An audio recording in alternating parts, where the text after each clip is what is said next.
अस्सलाम वालेकुम। पाकिस्तान टाइम के मुताबिक इस वक्त 5:30 शाम के हुए जाते हैं। मंगल का दिन है। बीटीसी के डेली चार्ट पे मौजूद हैं। मैं कोई फाइनेंशियल एडवाइज़र नहीं हूँ। आप अपनी ट्रेड्स अपनी रिसर्च के हिसाब से ले सकते हैं। ये मेरी पर्सनल क्रिप्टो एनालिसिस है जो मैं आपके साथ शेयर कर रही हूँ। सो प्राइस जो है वो बीटीसी के जैसे कि आप देख रहे हैं कि इस वक्त 27,000 और 500 के करीब जो है वो टच कर चुकी है और 28 का लेवल जो है ये हिट किया है जैसे कि बताया था आपको। और अक्टूबर के अंदर जो है वो इसकी प्राइस प्रिडिक्टेड या एनालिसिस जो है चार्ट्स के मुताबिक वो 31 तक जाने के बिल्कुल चांसेस इसके हैं। डॉलर जो है वो इस वक्त कम हुआ है क्योंकि अपने रेजिस्टेंस तक को बिल्कुल पहुंच गया था।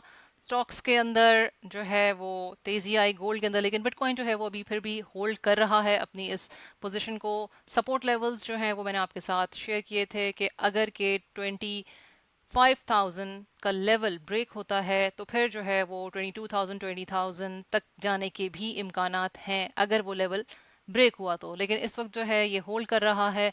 इस कंसोलिडेट जो है वो उसके अंदर कंसोलिडेशन हो रही है और अगर के 28,500 तक का लेवल जो है वो ब्रेक कर देता है, परसिस्ट करता है, तो फिर 31 तक के चांसेस जो हैं वो अच्छे हैं जाने के। इथेरियम की बात करें तो इथेरियम जो है उसके अंदर हेड एंड शोल्डर पैटर्न जो है वो फॉर्म हुआ और जो है वो इसने निगेट नहीं किया हेड एंड शोल्डर पैटर्न को, यानी कि अभी भी ये वैलिड है, पैटर्न हो सकता है। क्योंकि हेड एंड शोल्डर पैटर्न के अंदर ये है कि इसकी जो सपोर्ट लेवल्स हैं वो 1100 तक जाने के हैं अगर कि ये पैटर्न बिल्कुल फॉलो होता है। इथेरियम जो है वो मैंने आपको कल बताया था कि ये वीक लग रहा है बीटीसी के मुकाबले में। सो अभी भी इसकी प्राइस जो है वो काफ़ी इसके अंदर कमी आई है। सो इस वक्त इथेरियम जो है वो 1500 एंड डाउन टू 1200 एंड 1100 तक जाने के काफ़ी इम्कानात हैं।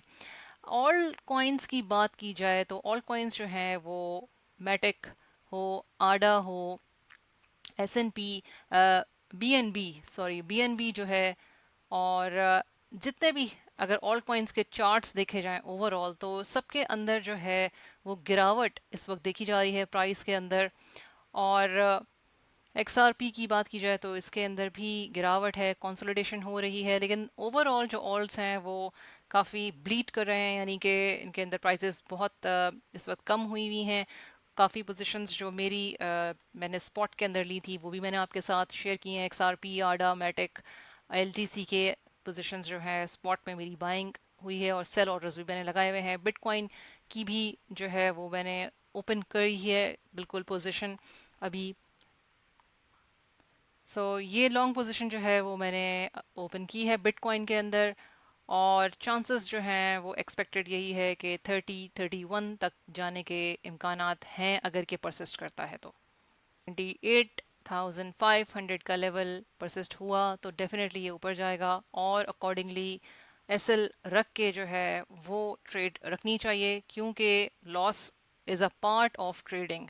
और अगर कोई ये कहे कि नहीं लॉस नहीं होता तो ऐसा बिल्कुल नहीं होता। लॉसेस अच्छे खासे होते हैं, प्रॉफिट भी है, लेकिन कम लॉस में कैसे निकलना है और ट्रप ट्रेड जो है वो आपके अगेंस्ट जाए, यानी कि जो आप सोच रहे हैं उसके अगेंस्ट जाए तो उसको किस तरीके से जो है वो हैंडल किया जाए, उस सिचुएशन को साइकोलॉजिकली आप इतने जो है वो बिल्कुल सेहतमंद हों कि आप जो है वो इस चीज़ को बर्दाश्त कर सकें कि कितना लॉस लेके आपने निकलना है।